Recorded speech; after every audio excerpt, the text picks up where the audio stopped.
Welcome back, everybody. So not a huge amount has changed since the last time we spoke. It has been a whole week though, and you might be able to see in a bit. There has been progress.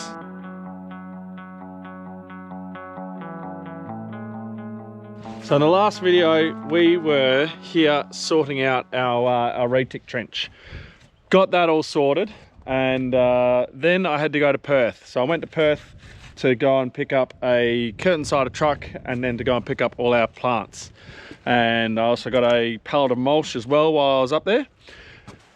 Now I'll tell you what, get off the plane, and I was like, I'll just grab a taxi. I'm just going down to Welshpool Hertz, which is only 6 k's away from the airport. And I was like, that's gonna be what, a $25 fare on a taxi? So I can't be bothered waiting for an Uber because they're never sort of around the airport. I walk up to the taxi rank, and there's quite a lot of taxis for 7 o'clock in the morning, whatever time I arrived. The rudest taxi driver you've ever met. He's the first in line because you've always got to go the first. He goes, where do you want to go? It's like, just down to Welshpool Hertz. He goes, 45 bucks, I'll take you. Just straight out rude, blatant. I was like, hey, hang on, no, that's way too much. He goes, and went and talked to some of his mates. So I'm just standing there. And then the last guy in the rank, he goes, he'll take you. So I was like, okay, no worries, I'll go with him. I walked over that way, and he goes, I've been standing in this line, and well, waiting in this line for 3 hours. First of all, mate, you're at the wrong terminal. Go to the international if you want to get a good fare. There's not that many people coming off domestic airlines. Anyway, I get in the taxi, I go to Hertz. $43 it cost. It cost $43. I checked on Uber later, and it was 14 bucks. Never getting a taxi again. Never, ever again. Anyway, we went round. I got all our plants, and then we got home, and then, well, I'm out the back now, but we have got some plants in the ground. So we've also chucked a rock in the ground. The big one, so the curtain-sided truck, it was a big truck. It was a 12 pallet truck, but we needed it because of the height of the truck. We only used about half of the storage in there. But these we've got 4 olive trees, and these are 2 meters tall. So they had a little bit of space in the truck itself, but yeah, we needed to make sure that we could fit them in without breaking them.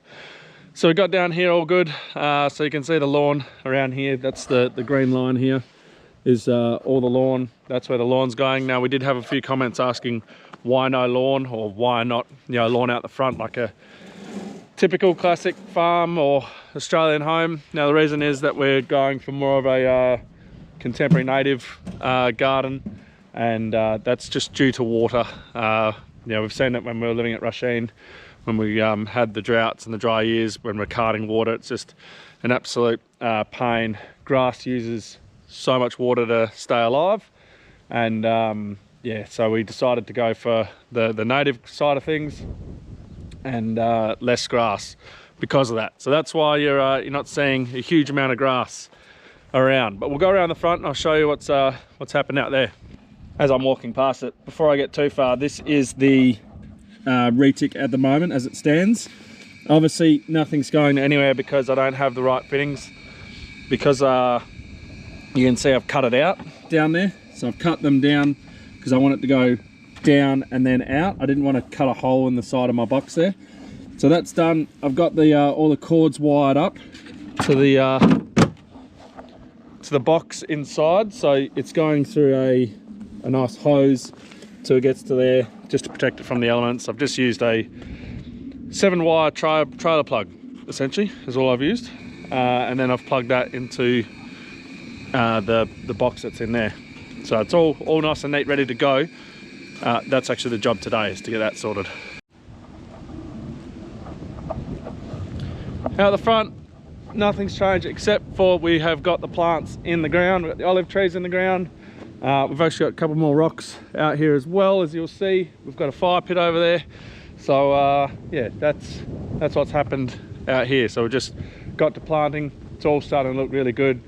So like I said, today's mission, we're going to get the retic sorted, dig a trench over, trench out to here, lay our pipes out, Yeah, it's going to be a big job sorting out, you know, all the retic of how it's going to go and how I'm going to get it to everything and everything like that. But yeah, we will get there. Now, I bought a new toolbox as well. You guys all bullied me when I was when we first put this toolbox on the back of this ute, and I mean, you're right, it does need a nice good new toolbox. This one here is all rusted, broken away, and the one thing I don't like is, you know, you get a lot of water coming into here and rusting your tools down there when it rains. So it's the gull wing door, which I'm not the biggest fan of, because I can at least, you know, get some things out of here. Like I've got pliers, gloves, you know, WD-40, stuff like that is all easy access, just straight, there you go.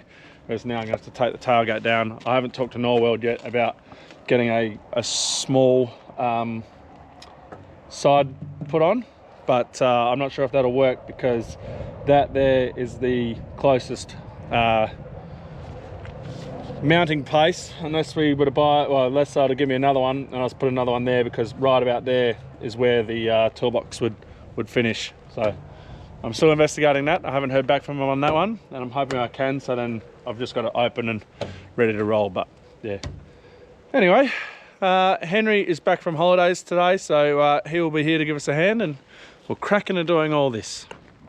Okay, we've got a slight change of plan. Still going to get to the retic today, but I didn't realise I had Dad out here today as well. So we've brought the bluey up, and we are going to put that onto Will's slasher and slash the horse yards, because we've got turnip in there, it's overgrown, we don't want it to set seed, so we're going to slash that now.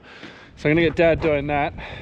So while we're up here, Henry's just grabbing the forklift. We're going to put take my toolbox off, grab a cement mixer, put that on, grab some rock, and then we're going to cement these in the ground, which I need to cut, and I also need to bend for my flagpole, which is right there. Now, oh, bloody beautiful! I was worried that I might have got the wrong side. Might have got the wrong size bolt. This GoPro, these batteries, I tell you, it just died, and I've got 70% of batteries. So something's up with my batteries. But anyway, that's what we're doing. We're going to get this all sorted, so we can get the flagpole cemented in and the flagpole up at the end of the day. Well, next week or the end of the week. Silly GoPro, it's going to do it again. So I'll catch you guys when I get another battery. All right, back here, got the battery out. Now these batteries are starting to expand. So, I mean, I've done lots of hours of recording with them, and they're getting buggered. So I'm going to have to buy some new ones. Anyway, we have got Dad out slashing out there, and then we bent up our bolts, because we're going to put our flagpole right here in what we've already pre-dug. So we're going to have our bolts obviously around about in a certain way so that the flagpole doesn't fall over. It's got a bit of structure. We have got a cardboard cutout that we've got to use to make that so we know exactly where our bolts go. And I've got a level so we can keep it level, and then yeah, we can concrete this in the ground, and hopefully tomorrow or something we can put a flagpole up, which will be pretty exciting.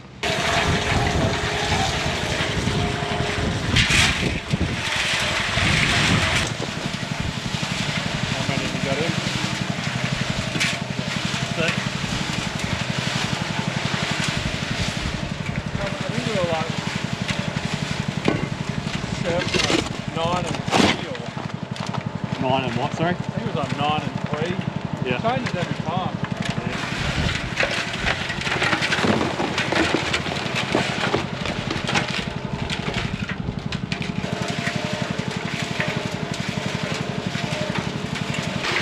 Yeah. We definitely thought it was going to be a 2 load, so a whole bag going into here.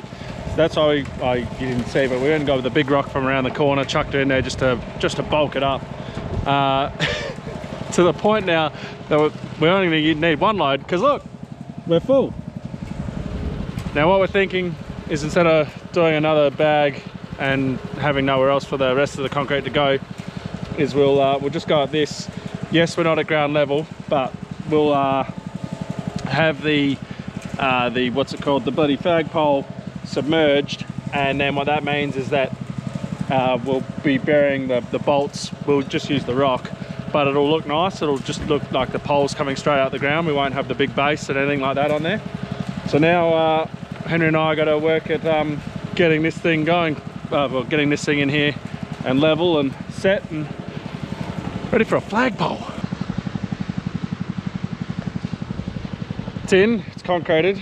We're learning as we go. We should have put it together back at the shed and welded it all together, so it was all schmicko. Didn't really think of it, but we thought it'd be all right with just doing it with having a template. It's not the best. We reckon we've got it pretty good, and we should be able to just get the flagpole on top, and then hopefully, you know, set it nice and level from there. But that's something we will find out either later today, but most likely tomorrow or the next day once we've actually had a good time to set. So we'll leave that, and we'll probably start on retic, I reckon.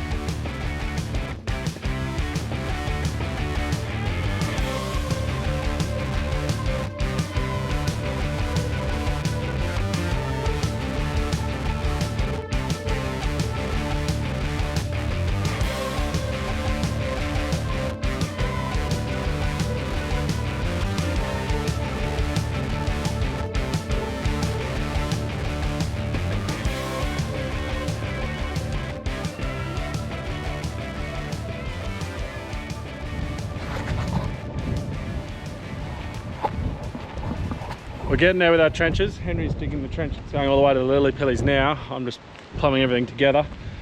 So this trench here, we're nearly ready to bury and then bring over the whacker packer and whacker pack this back down. Obviously being the driveway, we want to make sure it's whacker packed. And we've got it wide enough that the two pipes are side by side and whacker packing should not ever affect it.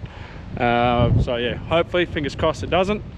So what I'm going to do now is, while I'm waiting for Henry over there, is I need to splice into here and bring a unit up into here and basically go between these two here, these two rows of plants, so that we can then feed the water to those ones on one of the units. Now what isn't ideal is I sort of got them all, no, not crisscrossed, but along here it's only sand, but it is crisscrossed. Not a big deal, but yeah, it's not the best. But yeah, we're getting there. Concrete is setting, not set yet, obviously not, because it's only just, you know, sort of gone in. But we are getting there. It's taking our time on it because, you know, you only want to do it once. You don't want to have to dig this up in 2 years' time because you got a leak somewhere, or even in 5 days' time when we're starting to do retic and you're noticing puddles everywhere. So just taking it slowly just to make sure that everything is going in the correct spots, and it's all going to water the garden appropriately, and yeah, have no dramas. So yeah, it's good. We are going to need to bring some more sand into here though as we're digging this up. It's quite shallow in places, but yeah, you might be able to see the pile behind me. We haven't got much left. We have really used our sand, which is good, but yeah, to have a little bit extra would be handy. Progress. We're about to have the first lot of sprinklers go on. I'm about to show you out the back. So Dad's slashing at the front at the moment, the horse paddocks. He's nearly done. He's about to now slash down there to the thing, to the dam, because I was thinking, oh, I'll just cart water and, you know, it'll be fine, but because I didn't want to ruin my crop. But we all know that it's, you know, when it comes time to needing to cart water, I'm not going to be able to do it.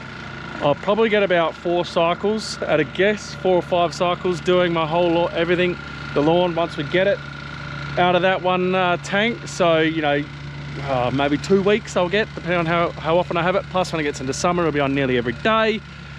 I just thought, nah, carting water at harvest time, I'm not going to have time and I won't do it. And then this expensive garden that we've just put in is going to die. So we're going to go ahead, and there goes Dad now, he's going to go and do that.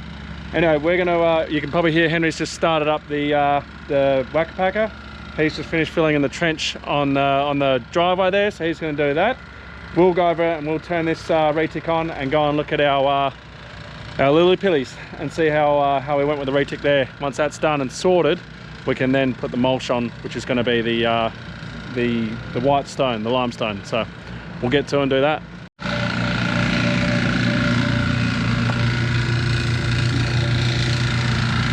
No, that's not what I want. It's come out those ones for some reason. Should be going out that one there. There we go, that's better. It's recognised it. Full blast. Righty-o.